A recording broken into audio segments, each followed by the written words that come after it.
इस वर्ष प्याज के मंडी थोक भाव काफ़ी अच्छे रहे हैं, जिसकी वजह से कई किसान भाई प्याज की ओर आकर्षित हुए हैं।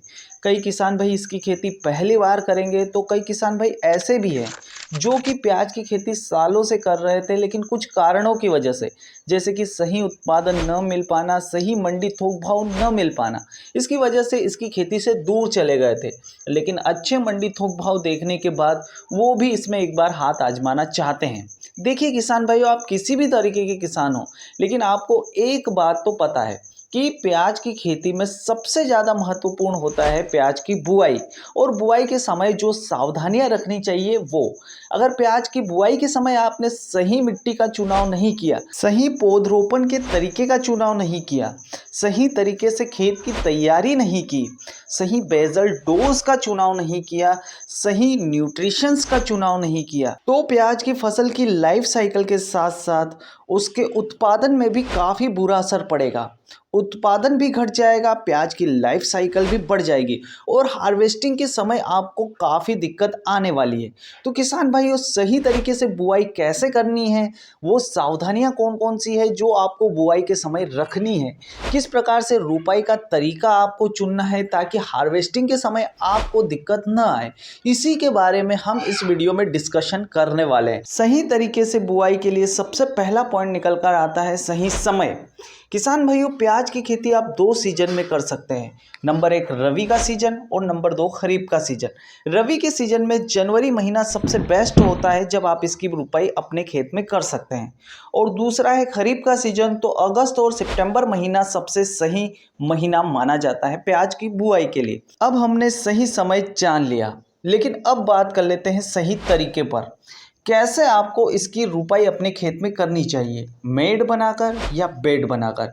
यह सबसे ज़्यादा कंट्रोवर्शियल टॉपिक है प्याज की खेती करने वाले किसान भाइयों के बीच में, क्योंकि कई बार मेड में आपको ज़्यादा उत्पादन देखने को मिलता है और कई बार पेड़ पर लगे हुए प्याज आपको ज़्यादा उत्पादन देते हैं।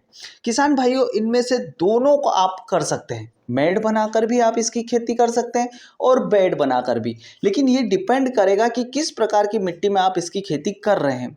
अगर आपके यहाँ मिट्टी काली है, चिपचिपी है, ऐसी मिट्टी है जो पकड़ लेती है किसी भी पौधे की जड़ों को, तब तो आपको बेड बनाकर इसकी खेती करनी चाहिए ताकि जल्दी से आप इसको उखाड़ सके। हार्वेस्टिंग के समय आपको उखाड़ने में ज़्यादा तकलीफ न आए। किसान भाइयों, अगर आपकी ज़मीन भुरभुरी है, ऐसी है जिसमें जड़ें ज़्यादा पकड़ या जमाव नहीं बनाती है, तब आपको मेड़ बनाकर इसकी खेती करनी चाहिए। मेड़ आपके लिए तब भी कारगर साबित हो सकती है जब आपकी ज़मीन में जल भराव की समस्या नहीं है। यदि जल भराव की समस्या है तो बेड सबसे अच्छा तरीका होता है।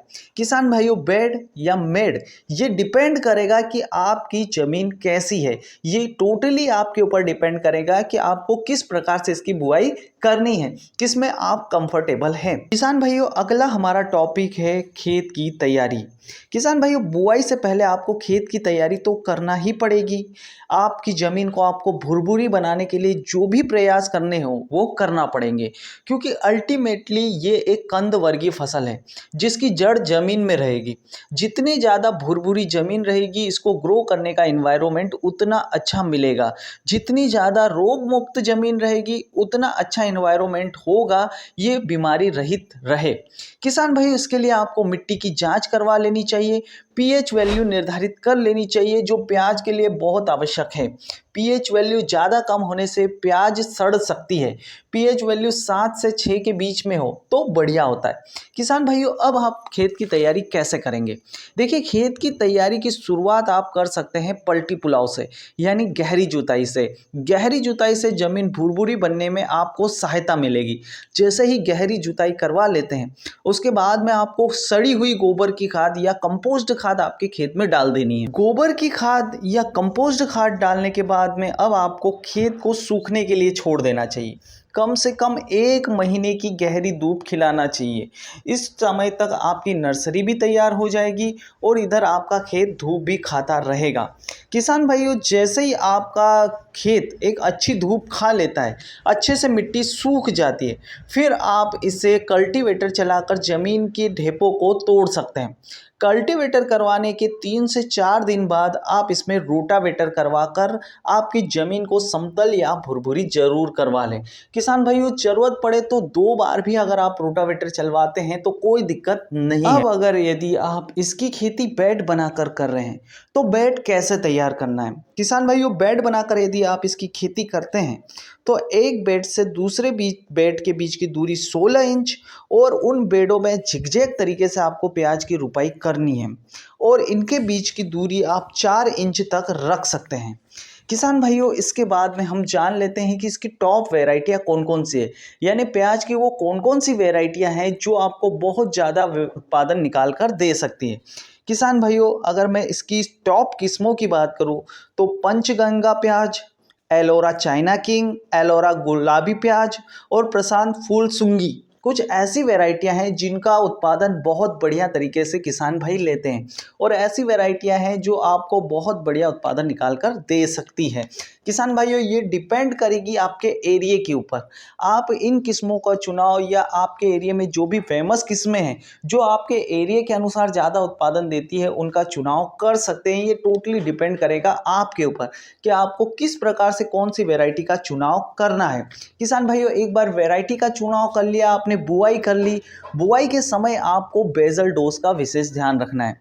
किसान भाइयों, बुआई से पहले आपको अपने खेत में खाद की पूर्ति करना बहुत आवश्यक है, खास करके सल्फर की। प्याज के लिए सल्फर काफ़ी मायने रखता है तो इसकी पूर्ति करना बहुत आवश्यक है। सबसे अच्छा अगर मैं आपको बेसल डोज का कॉम्पोजिशन बताऊं तो उसमें आप नाइट्रोजन, फास्फोरस, पोटास, सल्फर और कैल्शियम की आवश्यकता की पूर्ति कीजिए। इसके लिए आपको डीएपी का इस्तेमाल करना पड़ेगा जो कि है 1846 50 किलोग्राम लेना है।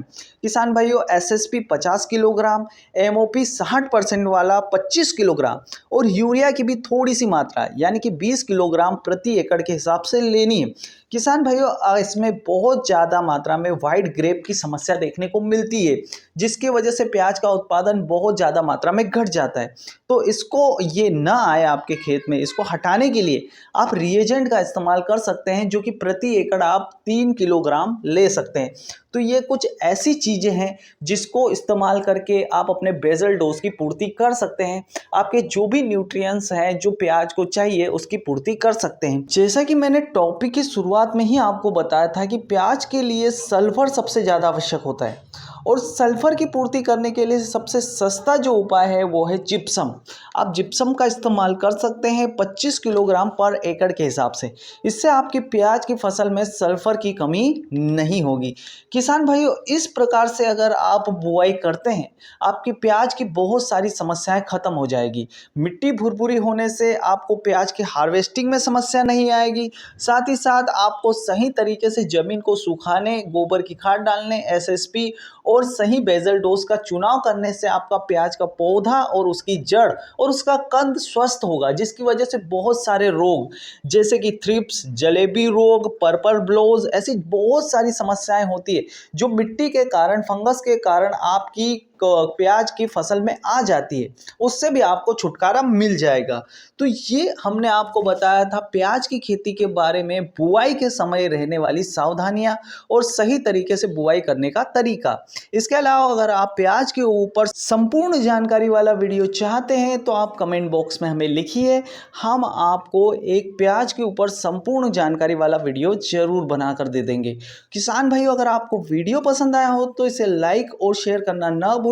साथ ही साथ हमारे YouTube चैनल किसान भाई को सब्सक्राइब जरूर कर ले। धन्यवाद।